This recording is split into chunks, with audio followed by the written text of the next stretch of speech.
adalah Al-Quran dan As-Sunnah. Oleh sebab itu, jemaah sholat Jumat yang berbahagia, kami mengajak kita semua agar kita selamat dunia dan akhirat, maka kita senantiasa beribadah, kita sesuaikan dengan Al-Quran dan As-Sunnah.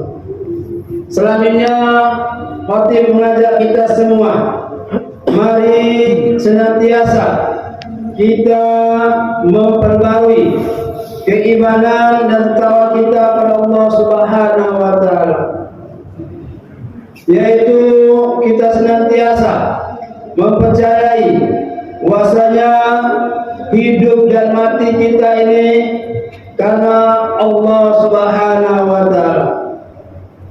Jamaah salat Jumat yang berbahagia,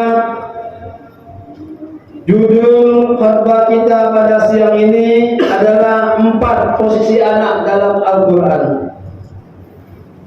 Jemaah sholat Jumat yang berbahagia, anak merupakan suatu anugerah dan amanah yang Allah berikan kepada pasangan suami istri.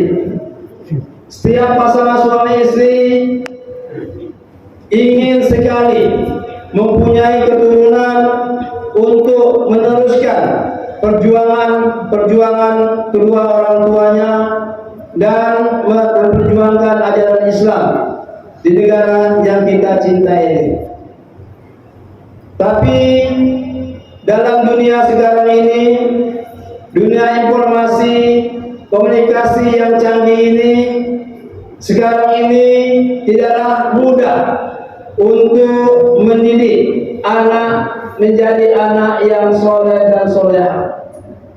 Tentunya banyak sekali tantangan-tantangan yang dihadapi oleh orang tua. Kadang-kadang anak itu menjadi penyejuk mata. Ada anak yang hanya menjadi perhiasan dunia. Ada anak yang menjadi fitnah dalam kehidupan kita. Dan juga ada anak yang menjadi musuh dalam kehidupan kita. Oleh sebab itu, mari kita renungkan, mari kita pahami bahwasanya semua yang telah disebutkan tadi itu ada di dalam Al-Quran dan diingatkan oleh Allah Subhanahu wa taala bahwasanya ada 4 posisi anak di dalam Al-Quran. Yang pertama, anak sebagai perhiasan dunia. Ini disebutkan Allah dalam Al-Quran surat Al-Kahfi ayat 46. A'udzu billahi minasyaitonir rajim. Al-malu wal banun zinatul hayatad dunya.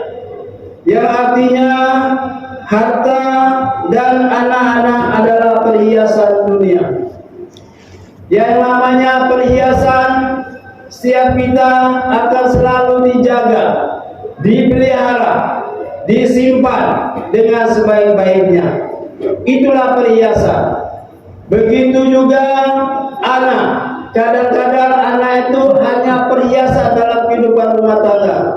Dimanja, dibesarkan, diberi kebebasan anak itu untuk melakukan apa saja. Sehingga dalam pendidikan agama kadang-kadang orang tuanya lupa.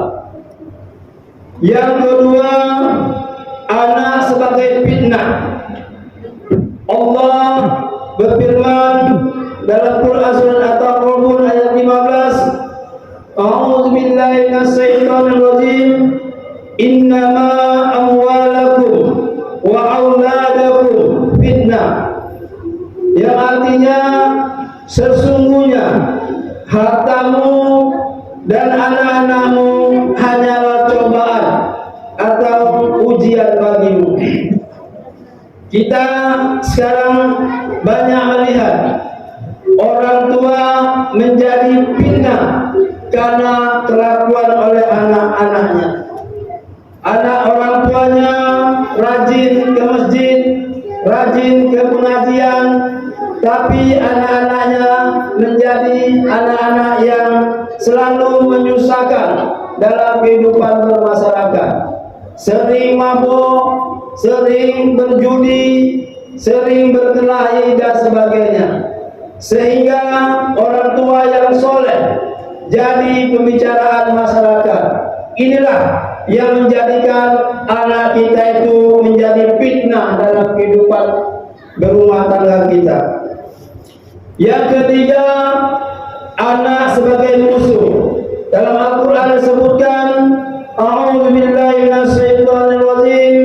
Ya ayyuhalladzina amanu inna min azwajikum wa auladikum aduwwan lakum.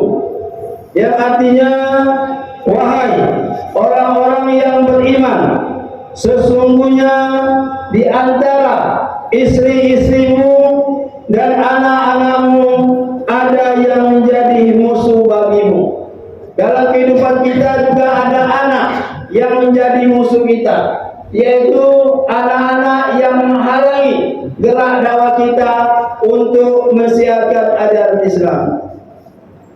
Dan yang keempat, anak yang menjadi penyejuk mata. Dalam Al-Quran surah Al-Furqan ayat 75 ayat 74 Allah berfirman, A'udzu billahi minasyaitonir rajim. Walladzina yaquluna rabbana hab lana min azwajina wa dzurriyyatina qurrata a'yun waj'alna lil muttaqina imama. Yang artinya, dan orang-orang yang berkata, ya Tuhanku, ya Tuhan kami, anugerahkanlah kepada kami pasangan kami dan keturunan kami sebagai penyenang hati kami, dan jadikanlah kami pemimpin orang-orang yang bertakwa. Yang terakhir ini adalah harapan dari orang tua, dari kita semua yang menjadi orang tua saat ini, yang mempunyai anak laki-laki dan perempuan yang sudah dewasa, anak-anak yang selalu taat kepada Allah Subhanahu wa taala, taat melaksanakan perintah-perintah Allah, anak yang selalu sholat 5 waktu, anak yang selalu berbakti kepada kedua orang tuanya, anak yang selalu menyenangkan masyarakat di tempat dia tinggal. Tentunya yang keempat ini, anak penyejuk mata, adalah harapan kita semua.